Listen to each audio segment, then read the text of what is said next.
and that way you can see the use of it. All right. First of all, let's just comment this out real quick here. We can't have two returns because only one return will execute. But anyway, let's go. We have a role middleware here, so actually let's make use of that. All right. Oh, let's clean this up a little bit. Okay.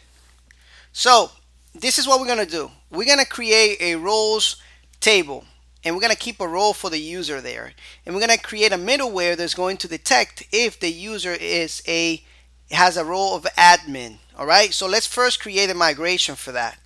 That's the first thing that we got to do. Just make sure that our migration is set up. So PHP artisan make migration, and then we're gonna say, actually, we'll create a model. We'll call it role. There we go. That is good enough.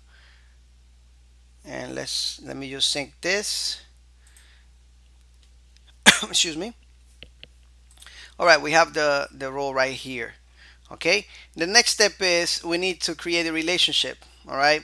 Now, one thing that I want to do is I want to go to the users migration and insert a user ID. Okay. So let's go here to the users, and just because we don't have that much information, let's just it's not a user ID, I'm sorry, a role ID. Just because we don't have that much information, I'm not going to create a table, an extra column with a migration, but I'm just gonna refresh it. All right. So let's just do this integer, and we're gonna say role ID here. Okay. And we're just gonna refresh our migrations. And here on roles, let's create a role name real quick. All right. So that's the first thing we gotta do. And let's do PHP artisan migrate refresh. All right, cool. Now let's set up our relationship real quick. Let's go to the user and actually to the role.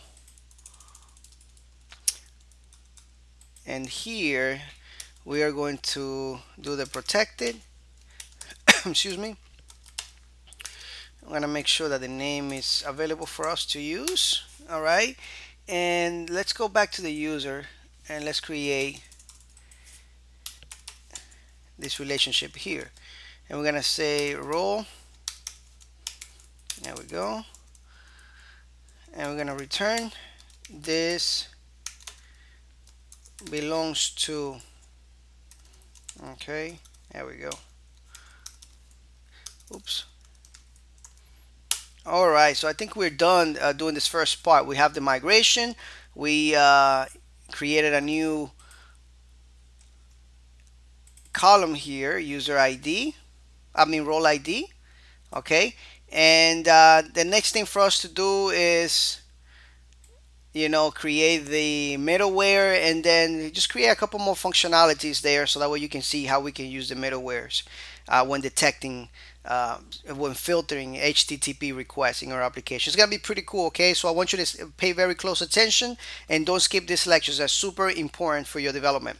Anyway, thank you so much for watching, and I'll see you in the next lectures.